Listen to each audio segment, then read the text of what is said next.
Okay, here we are, Nat, on episode 4. Hello. I'm gonna pour you up with some white wine. Thank you. Should do it. I'll just pour just a tad more. Okay. Well, cheers. Thank you for being on tonight. Should be an exciting show. Appreciate it. Thank you for having me. Yes. Welcome to Sunny at Night, a business talking to hustlers. That's what you get with this show. Today we have an incredible guest. I'm super excited that she's here. I've personally known her since high school. Please allow me to introduce to you Natalie Minerva, CEO and founder of Nail Swag. Natalie, thank you so much for being here. Hello. Thank you for having me. Nail Swag is your business. Please tell us more about it. So Nail Swag is my brand. I guess it started, by grassroots. I started doing nail art as a hobby. This was in college. I didn't have a lot of money, and I wanted cool nails. I was working at this club, so my fashion was important to me at the time. For sure. And so I started doing it kind of as just a hobby for myself. It was selfish, really. Instagram had just started, and so I started posting on Instagram. At the time, the hashtag for nail art was like 12,000 posts. Now it's like 40, 50, 60 million, maybe even more now. It's probably a lot more now. Damn. And so when my friends started seeing that, they were like, well, I want some. And I was like, okay, I'll just do it for fun. I wasn't even charging money. And then I was like, well, maybe there's something to this. Maybe I could do this as like a bit of a side hustle. I didn't even think of it as like a job, especially not a career. But then I got busy and I was doing it often, and I thought, you know what? I wanna give this a shot. So at Coachella, actually, I called my dad and I was like, hey, I'm quitting college and I'm going to nail school. And he was like, what the fuck? Why are you calling me during Coachella about this? And I was like, I know, I'm sorry. And he let me. And so I went to nail school and got my license. And then from there, I think because I had worked at a club called Rhonda, which was the club that I used to work at. Before nails, yeah. Because I worked there, it was like a very popular club. So a lot of stylists, hair, makeup, production people went. And so I was introduced to celebrities really quickly from that. So my first celebrity client was Carmen Electra. She was gorgeous. And then Paris Hilton and Hilary Duff. And yeah, so it kind of just snowballed from there. Wow. Well, what an intro to your business. That's nuts. So, piggybacking off of that, how quickly did it blow up? And what do you think triggered that virality for you? Well, I think nails are such a visual component for Instagram, especially. So it was an easy jump for it to go viral, right? I mean, girls love nails and they want to pull ideas from, especially Instagram. It's an easy platform to look at different styles and tastes. So I think between having celebrity clients early, being an early nail artist on Instagram, and also just the fact that girls just love nails and it's such a visual thing, I think it escalated really quickly for me personally. Is your clientele predominantly female, or do you get males that dive into your artistry? I do. Not in the beginning, I'd say. It was definitely, I would say I'm predominantly female. However, now I'm seeing a lot more male driven nail art. I mean, A$AP Rocky gets his nails done. I've done Snoop Dogg's nails before. There's a ton of guys now. It's kind of like a relatively popular thing right now, actually, for guys to get their nails done. So I'd say 90% women, but that 10%, I do some guys. Nice. Yeah. So before we get into the roster of your clients and what you do for them, I want to know before you were a solo enterprise, did you have a salon? Did you have people coming in? I know then the pandemic happened and things changed. So why don't you tell me about that story? So I opened a salon in 2015 with my business partner, Paisley Lee. And she approached me and was like, I want to expand Nail Swag. And I was like, I don't know. I'm not sure. I was very hesitant because at the time I had a small studio and I was a solo artist, and I don't know, I was content there, but I wasn't moving. I wasn't expanding, and I wasn't growing. And so I actually shattered my ankle in 2014 or 15. I broke my ankle too. Oh, yeah. The recovery's real. Not fun. Yeah. So after that, I couldn't work for like a few months. And so I was like, you know what? I need something that's going to bring in residual income for me and passive income for me, hopefully someday, right? And so we opened Nail Swag in downtown LA off of 6th and Spring. And it was popular. It was a popular salon. And then COVID hit. And we held on for 6 months. Not even just because I wanted to retain my own business, but actually because I felt responsible for my staff, you know? Right. Like, these are their jobs. And for sure, it really was stressful.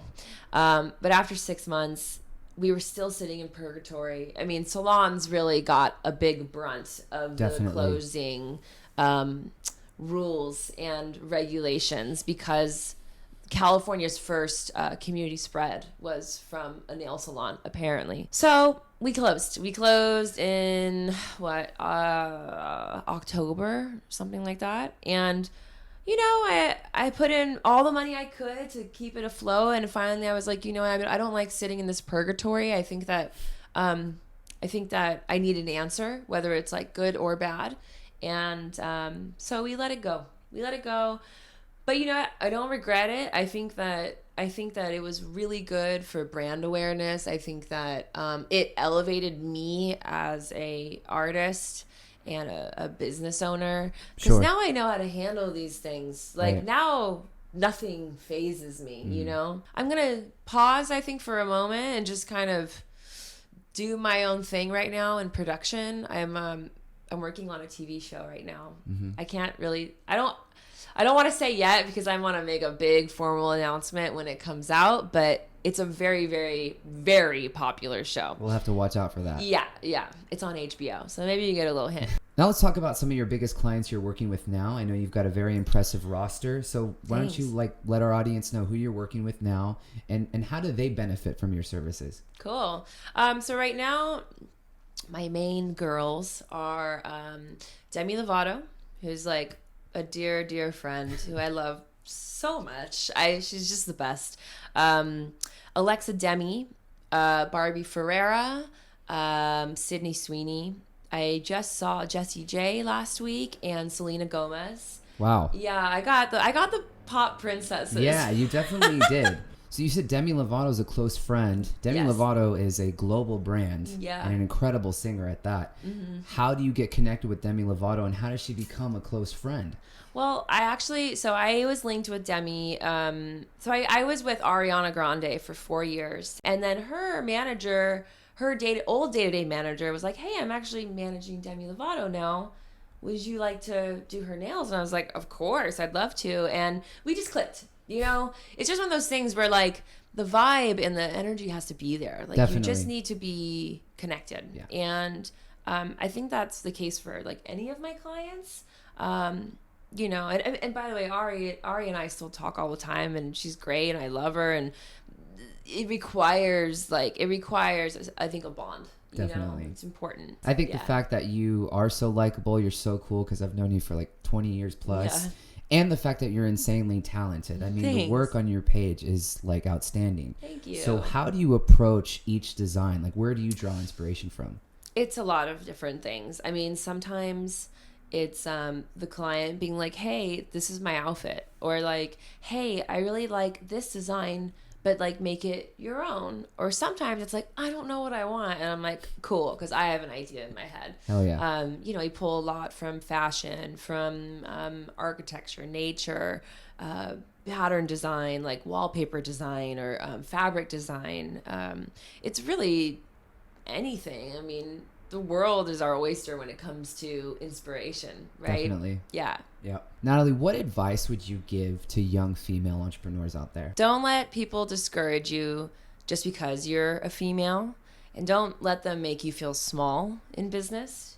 I think a lot of times people think that somebody who is firm as a female business owner is a bitch. And that's not the case. It's like we need to be firm and in our decisions and confident in our decisions. Whatever your interest is, try to do something related to that interest every single day. So like for me with nails, it's like I don't necessarily have to do a nail every day. I can also, research trends that are happening, or look up cool inspiration photos, or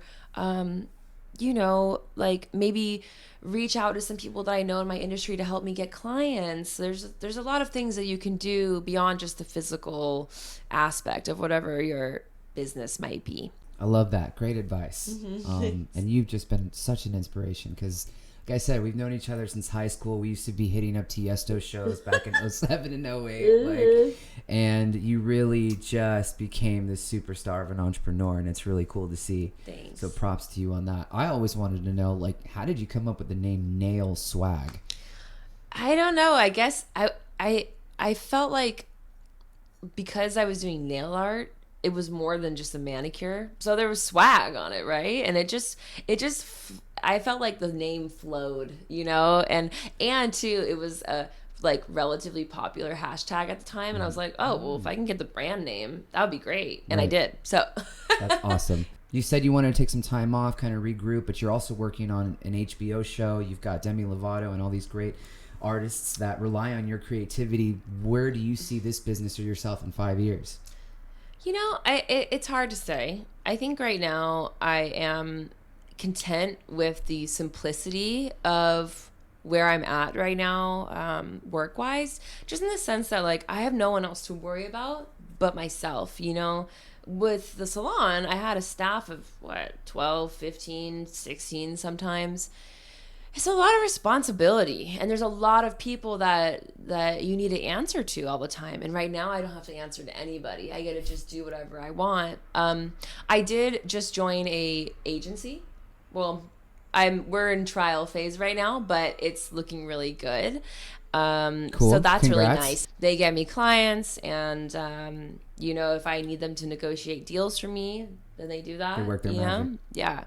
Yeah, that's been good. I think product line is on the horizon for me, for sure.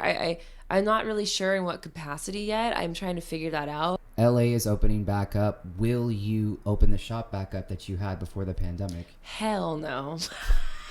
I'm done.